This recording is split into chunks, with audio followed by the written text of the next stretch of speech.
Well, it's time for a podcast. It's been too long. I just haven't had time. I got sick and, just didn't have a voice for like maybe a week and a half, almost 2 weeks. My allergies got all messed up and I lost my voice. And then from there, I've, been ready to go. I just haven't had the time to shoot. So what you're getting today is the BP hero in his natural environment. It's the middle of the day. I usually shoot these at night when the kids go to bed, but it's like 5 o'clock in the afternoon, and here we are. We've got this munchkin in here. The other one's in his room playing with his friend. Wife's over there reading a book, being bored to death because I'm podcasting. And I've got the retarded dogs. So, with no further ado, let's try and get started, see how many distractions we can count up before we get this podcast over with. Things have been doing on the channel since the last podcast. I played a next-gen tournament there in Columbia, non-sanctioned, anything like that. I got the game footage from that. I got some guys together and put our own team in. Ended up taking second place to Synergy Sports. Had a couple conference players. They were loaded up pretty well. We gave them a game to start the day, and by the time we got back through the losers bracket, it'd just been a long day of ball for us, and they had finally started rolling. We kind of got them, I don't necessarily know that they took our game for granted, but they just hadn't started rolling yet when we played them. They ran through us in the championship. Probably one of the quicker championship games I've ever been a part of, whether on the receiving or delivering end. But got that footage on there. Then we also did the Mizuno No Doubt, which was the one-piece dual stamp. The bat has literally no end cap on it. It's just rolled composite over the end there. Obviously, the name No Doubt indicates there's no doubt that it's been altered or anything. No doubt that it hasn't been altered or anything like that. I'll put a picture up like right over here so you can see what I'm talking about. I did put it in the video, but if you don't want to watch the video, I'll share it there too. Then we had Home Runs for Heroes, favorite tournament of the year. Always has been, and pretty sure it always will be. What they have, 38 teams sign up for the men's, right? Like 38 or 40 teams sign up for the men's rec division, which is what we were in. And man, what a day.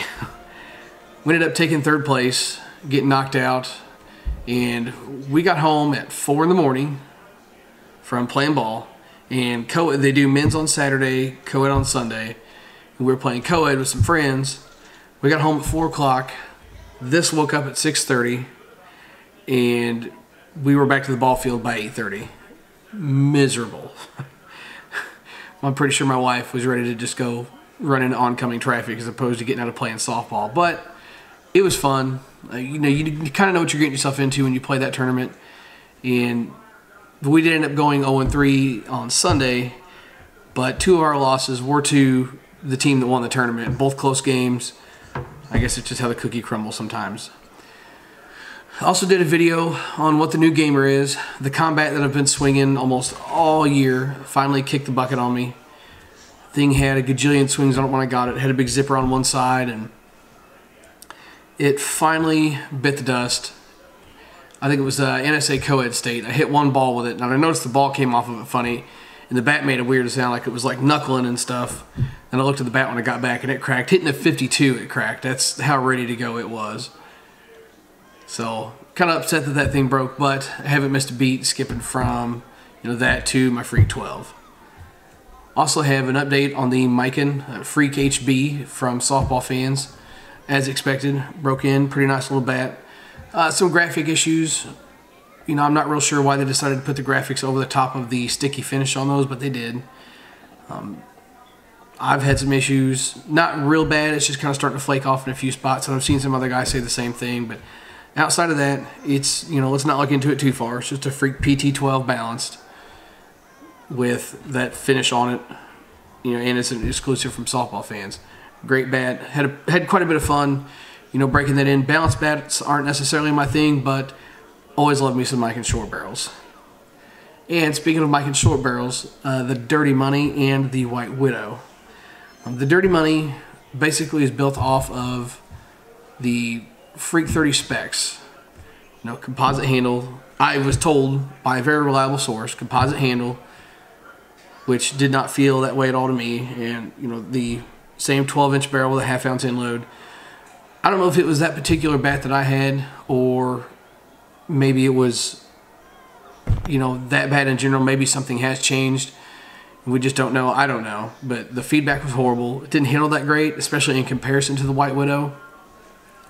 I threw them on the tester just to maybe see if the Dirty Money did need to open up, and they weren't too far apart on the tester, and the White Widow was hitting, 30, 40 feet further. The White Widow basically reminded me of the Kyle Pearson Psycho as far as the weighting and stuff goes. I mean, no better or no worse. The Pearson Psycho was hot. Just didn't really prefer the weighting. Kind of the same with the White Widow. It just swung just a touch light, being a 27.5, just to kind of give that feel to it. Sorry if I keep looking this way. I am watching football. Like I said, the BP Hero's in his natural environment, so there's all kinds of stuff going on here. But back on topic. So I was a little disappointed with the Dirty Money. I am no secret a short barrel end load guy, and I really like the Micans, but that Dirty Money did disappoint. I had a couple others say the same thing in the comments, so who knows what's going on there. I also did the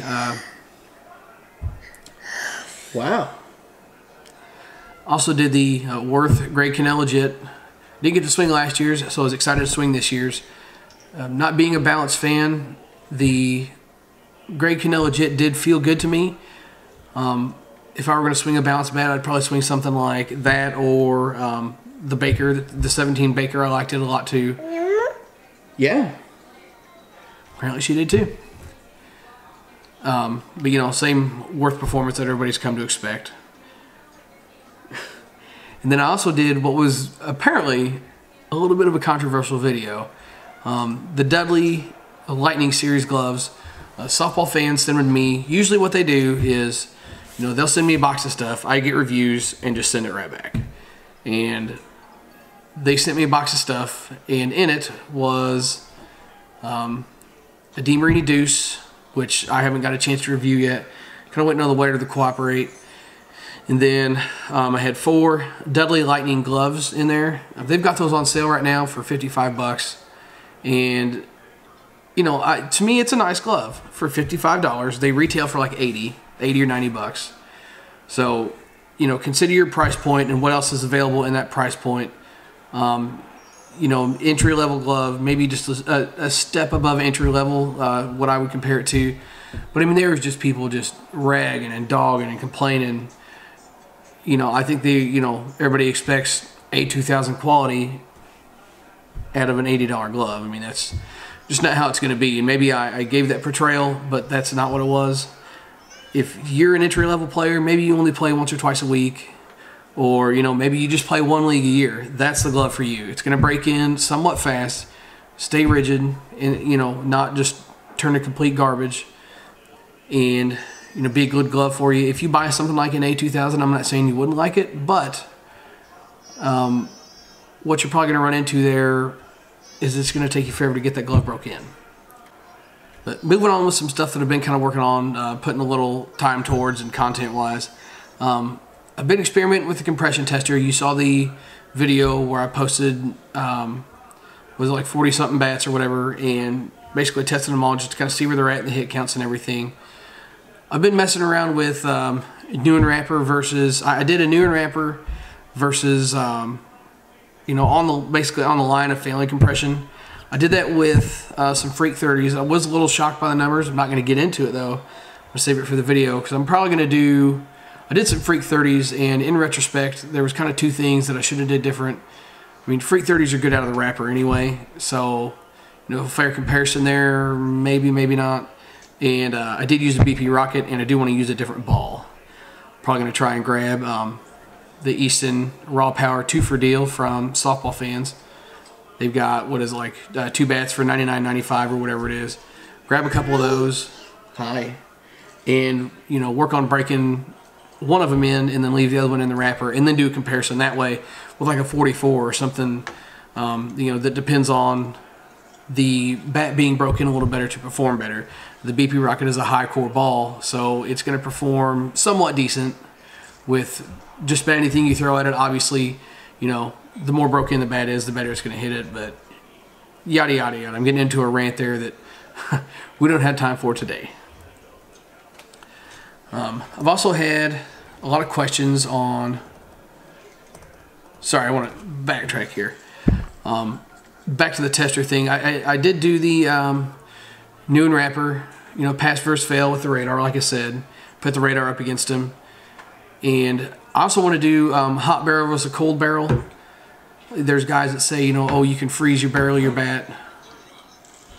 You know, freeze the barrel of the bat to get it to pass compression. Say you have it fail, go throw it in the cooler. You know, dig it out, take it back, and it'll pass. I do want to mess around with that a little bit just to see. I'm not very familiar with, you know, a lot of compression testing. I've had bats tested maybe 3 times in my life in an actual tournament. So, you know, do hot, you know, like heat a barrel up and see what it does. And then, you know, cool a barrel off, see what it does. Obviously test them before, you know, to see the differences. If you got anything else you guys might want to, you know, suggest or anything like that, as far as what to see for that video, be sure and put it in the comments below, and I'll see if I can work it into the video if it's something that's feasible for me to do. Speaking of videos that are coming up though, it is going to be time for the best of 2017 videos soon. I'm going to do the ASA and I'm going to do the U-Trip. And I'm kind of in between. I reviewed a lot of bats this year. I'm kind of in between doing maybe like a top 3 balance and top 3 inload, or, you know, maybe top 5 or whatever. Simply based on the fact that, like, I do prefer inloads, so like that video is going to be kind of geared towards the short barrel inload guys. But, you know, you try to keep an open mind when it comes to that stuff. I don't know. I've got a lot of different routes I could go there. Haven't 100% decided what I'm going to do yet, but you guys will find out soon enough. And a couple things I do want to talk about. There is some mic batting gloves that have kind of surfaced. You know, Kyle Pearson, no secret, he's used what, you know, either deer skin or some kind of work glove to bat with for a long time now. And being that he's a mic guy, they finally decided to go ahead and give him his own batting glove, which is a work glove with an M branded into it. I'm not real wild about that, because like now it's just going to become a fashion show. Like, I've used work gloves for a couple of years now. I'd have to go back and, I mean, it's been at least 2 years. I'd have to go back and look and see the very first video that ever used them in. Somebody actually suggested them as kind of like a, you know, haha, you know, you should try this. And I tried it and I loved it. And then about that time, you know, Kyle Pearson, obviously, you know, the dude was on the scene if, you know, you followed much of the upper ball, but you know, that dude's become a household name, and as he has, people realize he's using these gloves. I don't know. I don't. It is kind of cheesy. Like, I don't like to get sucked into hype or, like, you know, do things like that. So I'm probably going to try and get away from the work gloves, just because, like, I'm not doing it because everyone else is. Too mainstream now. Yeah, yeah. Just like my nosy wife over there. Stay in your book. It's too mainstream. I don't like getting sucked into hype. So probably going to try and mix it up and go with like some actual batting gloves. As painful as that is for me to say, because A, I hate paying for batting gloves, and B, I can't find any that last. Those are my 2 biggest complaints. So I need to try and find, you know, a pair of gloves that are going to last. I thought about reaching out to a couple of like glove companies like S2E9 or, you know, Spiders or something like that, and seeing if maybe, you know, they can make a glove that would just slip on. It's like, that's the biggest thing that drives me nuts, is the Velcro on the glove. I don't like how tight they are on my wrist, and if you leave them undone, then the straps are just all willy-nilly. Okay. Hold on my finger. Oh dear God. I don't care about that. It's just like, what the hell are you doing over there? I shouldn't. Back on topic after our first distraction. Yeah. Anyway, I just basically want a batting glove that slips on. You know, no Velcro strap or nothing like that, and something that's going to last. That's kind of been one of my things, is just they do not last for me for whatever reason. I've kind of gotten away from using the 3M spray.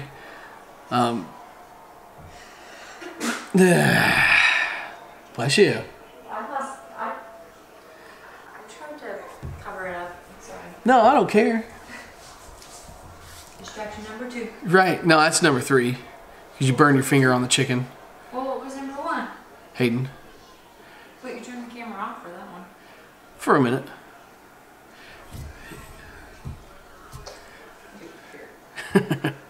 Okay.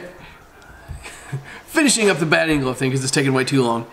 You know, I quit using the 3M spray because I got tired of the cans gumming up on me. You know, you buy a big, 20-ounce can of spray and you get maybe a quarter out of it before the top gums up on it, and then it's just ruined.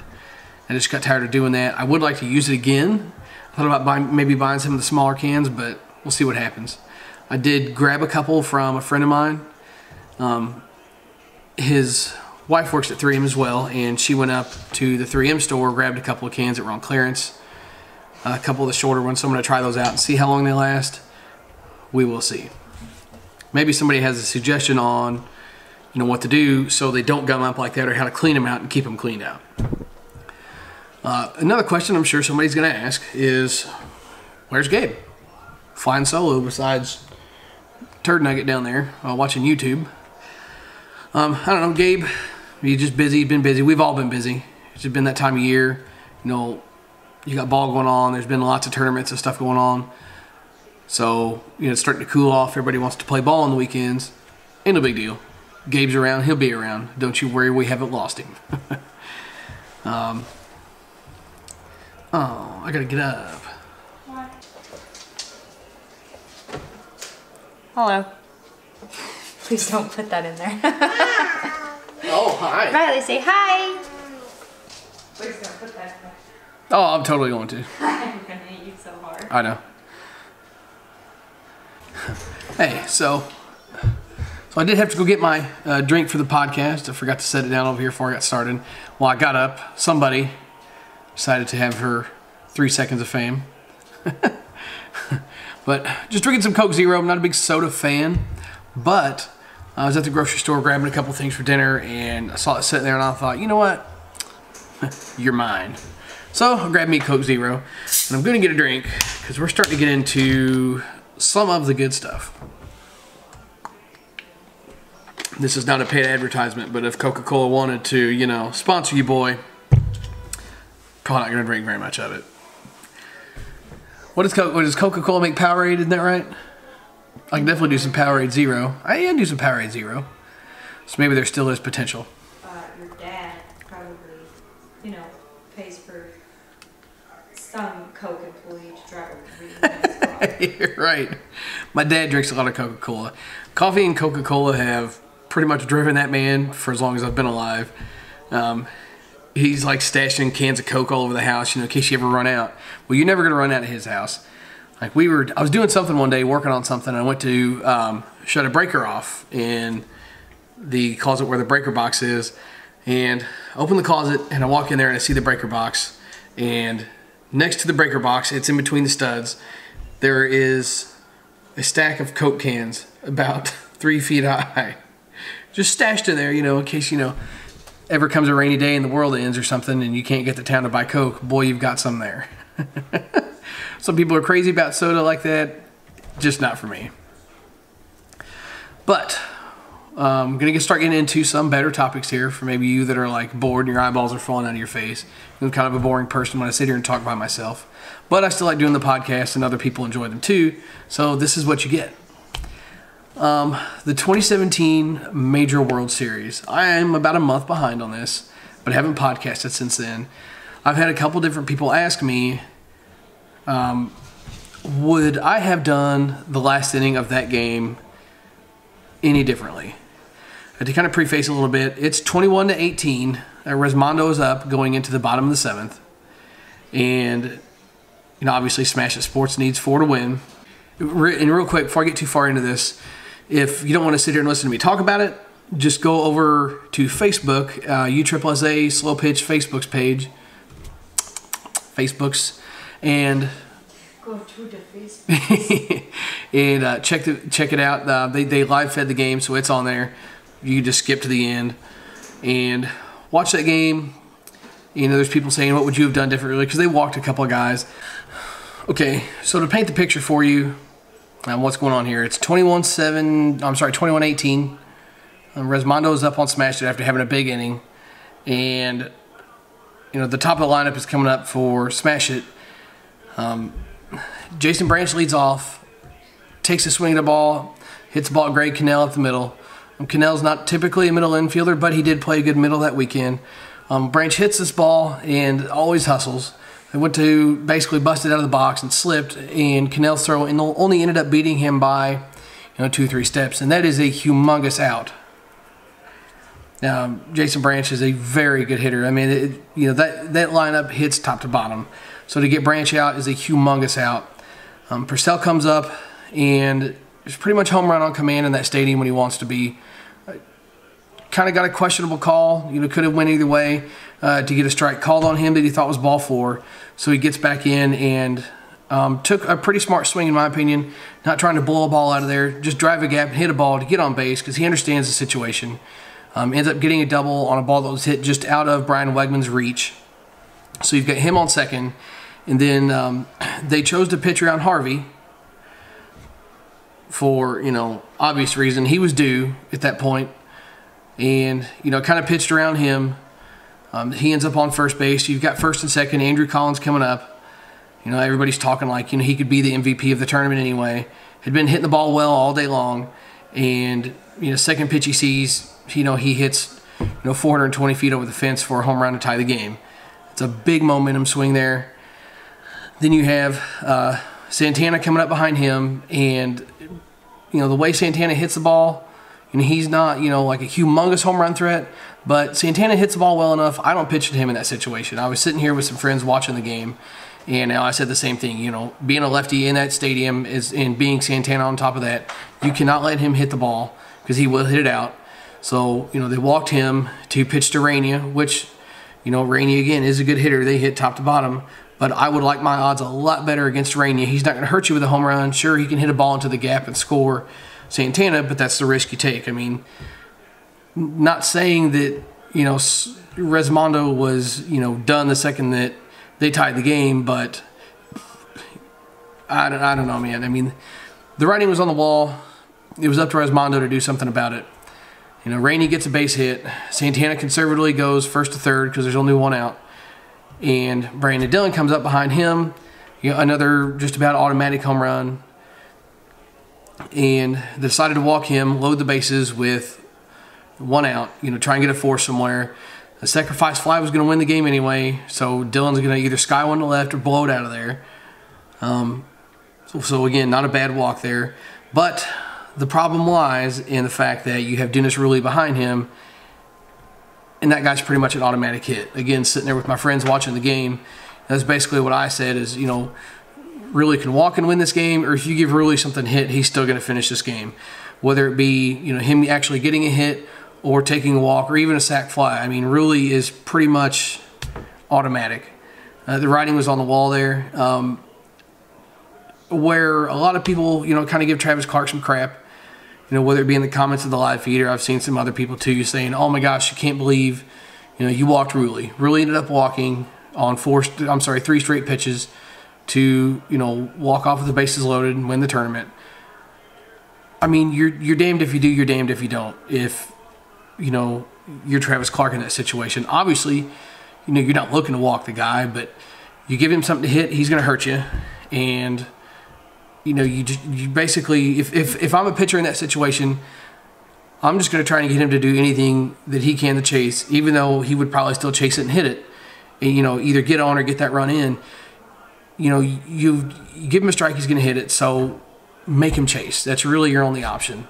I don't disagree with that at bat, how Travis pitched it, whether that's how he meant to pitch it. I don't know, because I don't know Travis Clark. I don't talk to Travis Clark. But from my perspective, that's really all you could do with that situation. That was a really good game to watch. I think everybody kind of, wrote off Smash It as, going to roll through that game, and Resmondo made a game out of it. It was a really good game to watch. Probably one of the best ones that I've watched in quite a while.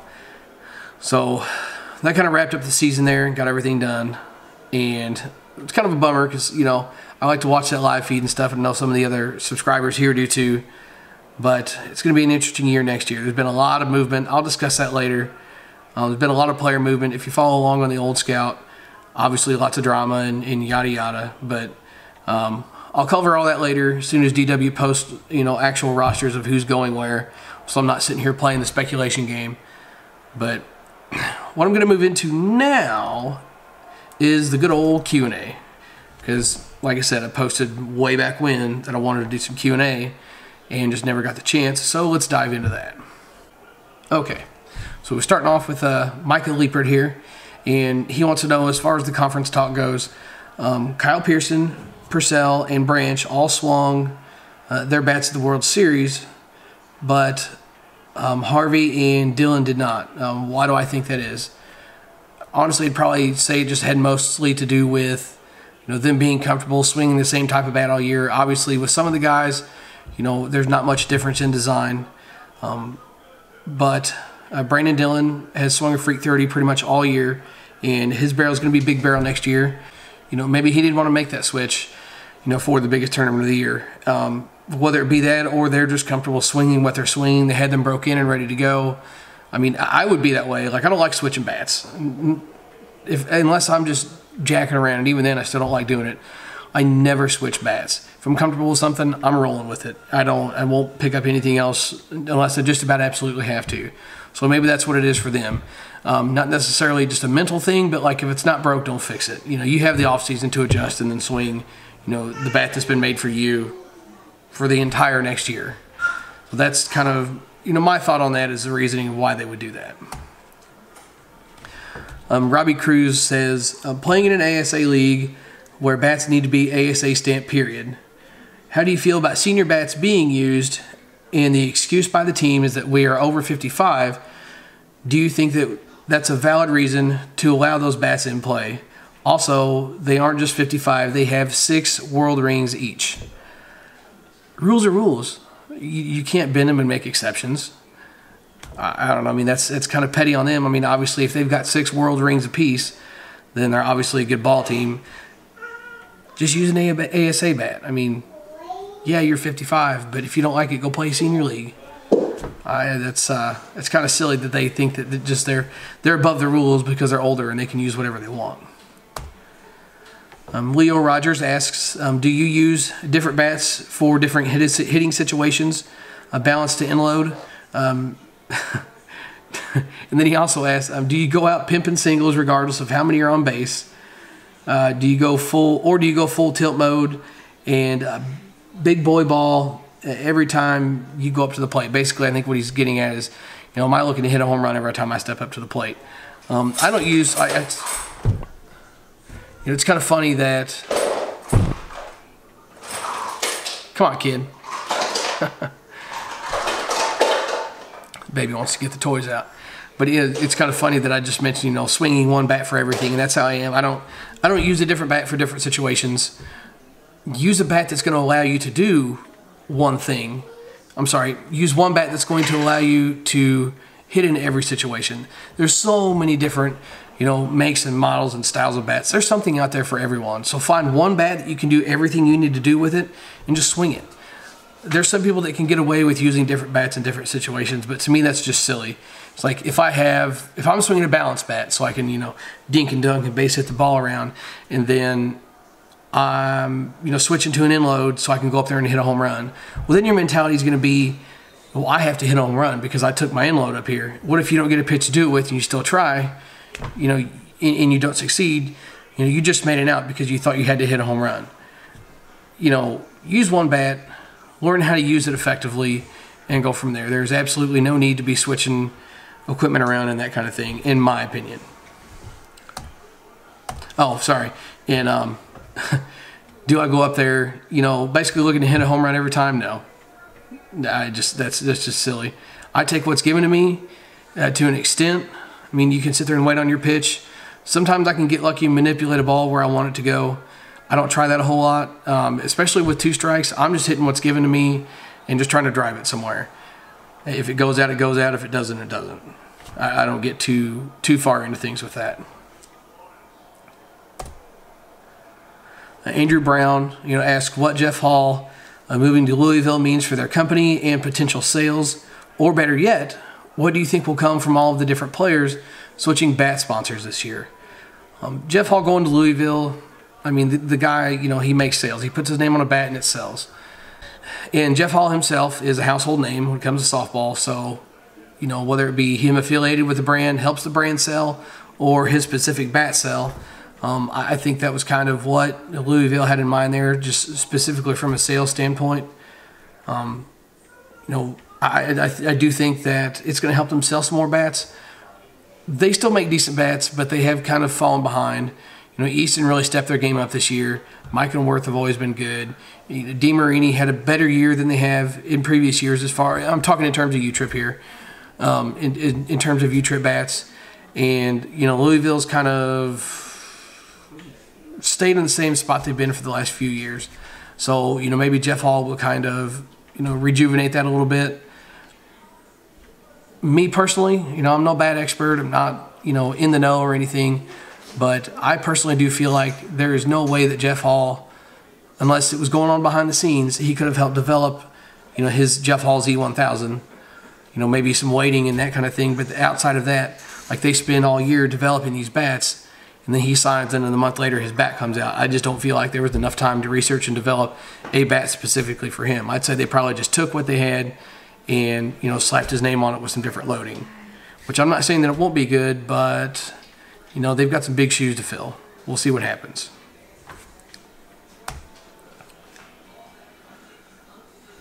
Kyle Brown asks, what is sandbagging? For those of us that don't know, I've heard you refer to it a few times, and I can't gather what it is. I apologize for my lack of knowledge. No worries about lack of knowledge. Some people are just way ate up with softball and others aren't. Some people may call it something different.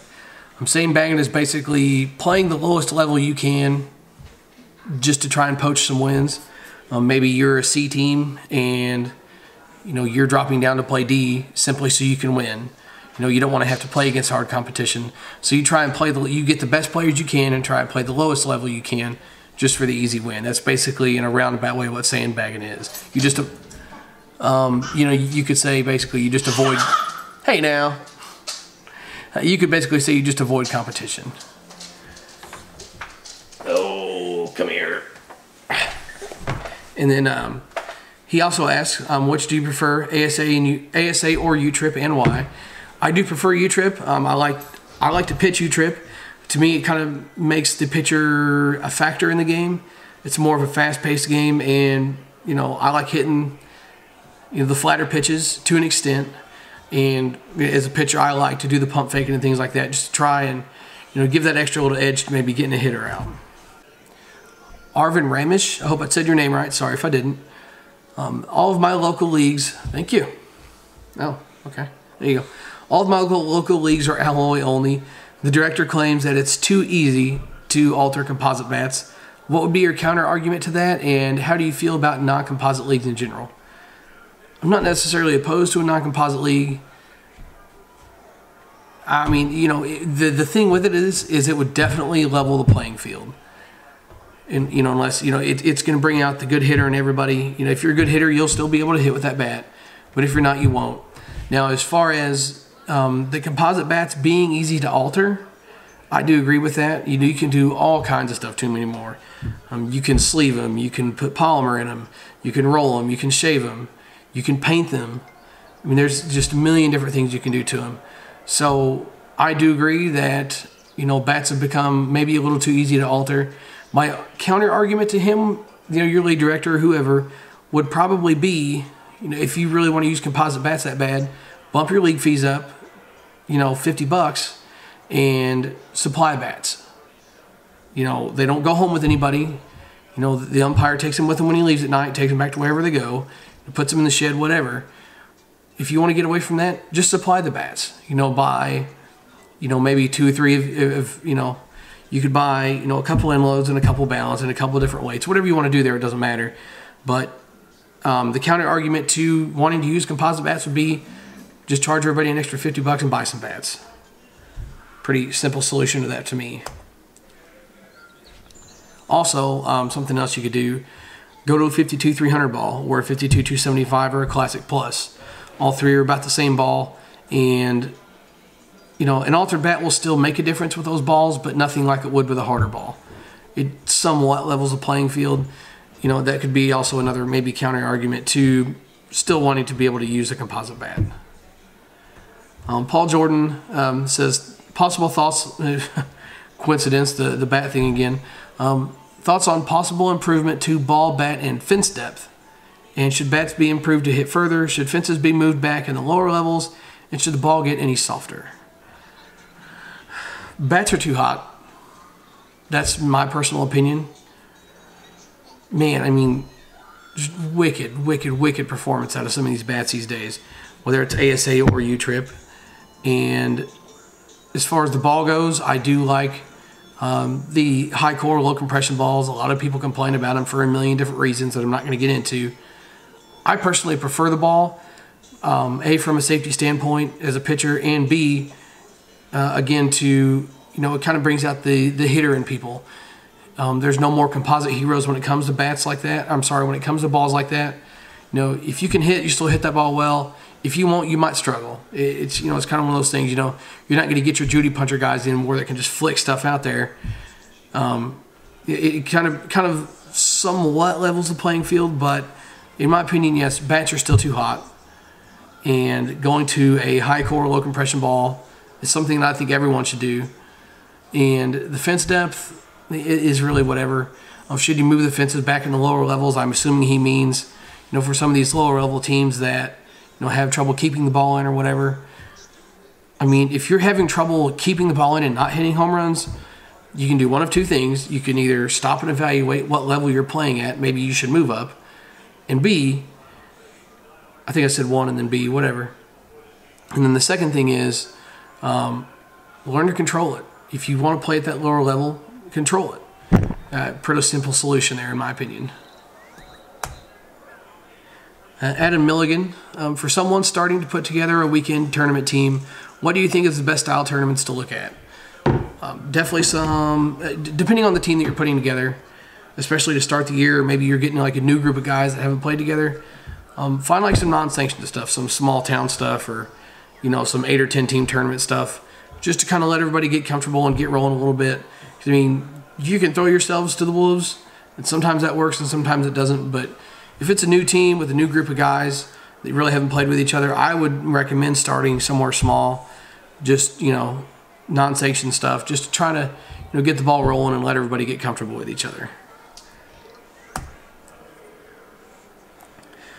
Tim Gilbert asks, who's the best player out there right now without his name on a bat, or a player that should have his name on a bat but doesn't? That's a good one.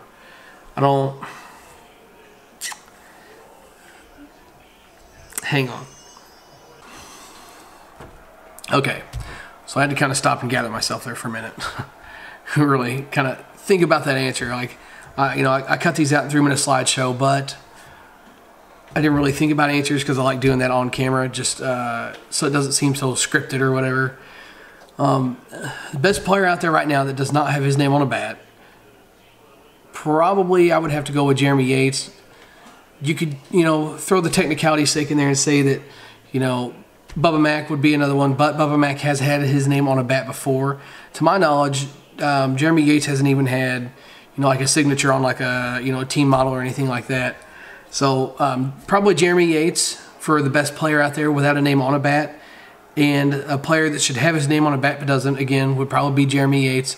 Or, to nail him with technicality again, why doesn't Chris Greinert have a bat? I noticed that he was slinging the black flex all year long. He was swinging last year's flex all year long this year, playing with Dan Smith and that Easton team. I kind of figured somebody might come out with something for him. Maybe he likes the bigger barrel, whatever it is he likes about it. You figure they'd try and make something, for him, but apparently not, for whatever reason. Thoughts on Kyle Pearson moving teams? I'll discuss this a little more, like I said, when the rosters and stuff come out. I'm no conference expert or anything like that, but I know some of you guys like to talk about it, and I like to talk about it too. So I'm not going to get too elaborate on it, but it's great. It's a great move for Smash It to pick him up. Arguably the best hitter in the conference. And now that he doesn't have to face that defense and Andy Purcell, it's just going to make him that much better. He really didn't have a choice. I do know, like I said, I'm not going to get into this too far.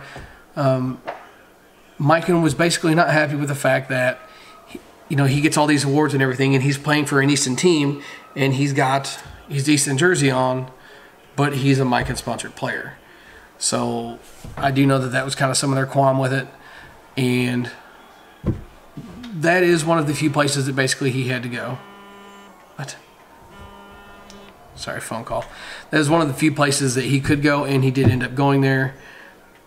Wow, they're going to be good next year anyway, but like I said, him not having to play against that defense and not have to hit against Purcell, who knows what he's going to hit next year. 900, 950, maybe 1,000.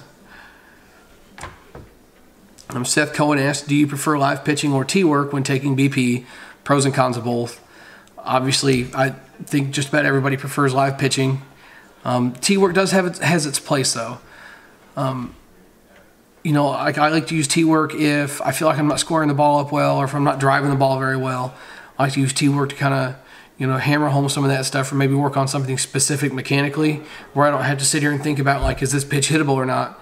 Like, I can just hit the ball. I don't have to worry about, picking pitches and then doing this or doing that. I can hit the ball and then adjust that to live pitching. The downside of live pitching would obviously be if you don't have a pitcher or a pitching machine, which I do highly recommend the Louisville Slugger Blue Flame. And for those wondering, in the last few reviews, I haven't had it in there. I'm having some trouble with the spring on the machine. I think it's a spring. I need to take the time to kind of sit down and diagnose the issue. I honestly think the spring just might be worn out. I bet that thing has thrown 10,000 pitches since I got it about this time last year. So there's no doubt that I've gotten my use out of that thing.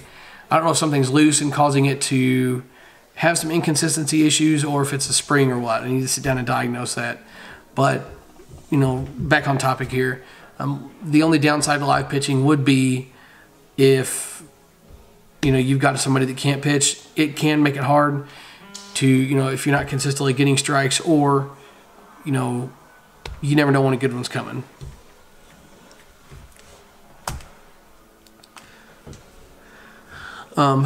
Noel Gunter, thoughts on people trying to sell used bats for a new price?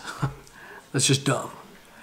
There's people right now, selling like 2015 models and 2016 models for what the 2017s are going for, and that's just dumb.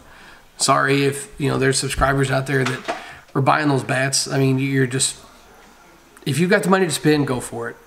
That's what I tell people. If you just got the money to blow and you just got to have it, buy it. But there's absolutely no need for that. You could buy 2017, save yourself however many dollars you're going to overpay on something else. It's going to perform just as well. Really, the only thing that you're paying for, as far as any of that stuff goes, would be a different barrel feel. And I'm not going to pay X amount of dollars for a bat that's going to feel a little bit different and perform just as well.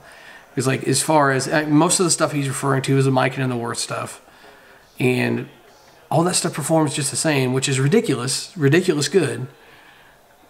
None of that stuff, I feel like there hasn't been one specific bat that's been head and shoulders above the rest. So there's no need to pay for that. But people are going to spend their money however they want. They're going to believe anything they read on Facebook, and they're going to get sucked into any kind of hype they can. Justin Fournier, man, I'm bad with these names tonight. What do you like for different grips on bats? I just throw a thin piece of tape on it with a knob cuff and I go. I mean, I put the tape just high enough. Now I overlap my hands. I drop a pinky and then take these two and put them over the top. So basically I've got that going on there. And I put just enough tape on it for my hands. There's really no need to have tape ran halfway up the barrel. Or you see somebody that'll put a lizard skin on a bat, and dude, it's like, a foot up on the handle. I mean, it's almost to the taper. There's no need for that. I just use tape mainly because I like a thin grip, and I'm not necessarily saying that lizard skins or Vulcan grips or anything like that are bad, but just not personally a fan of them. I'd rather have a thin tape grip. I like something a little tacky, and like I said, with the 3M spray, the tape seems to take to it a little better too. Corey Gaskell asks, what's the best ball for a home run derby? The 53-600 Ultimate Evil, all day long. And it looks like that's it for the Q&A and the podcast. Maybe it's a little boring because I'm sitting here by myself. Sorry. Just kind of trying to mix things up a little bit. Probably do a few more of these until Gabe gets his schedule freed back up. Maybe we'll have some different guests. I'm going to work on bringing the third season of the podcast to you in a little better fashion. I'm not going to, get too far into that, make promises I can't keep, so we'll see what happens with it. But that's it for the podcast, guys. Thanks for stopping in and checking it out. Oh, dear. It's ended. Gotta go.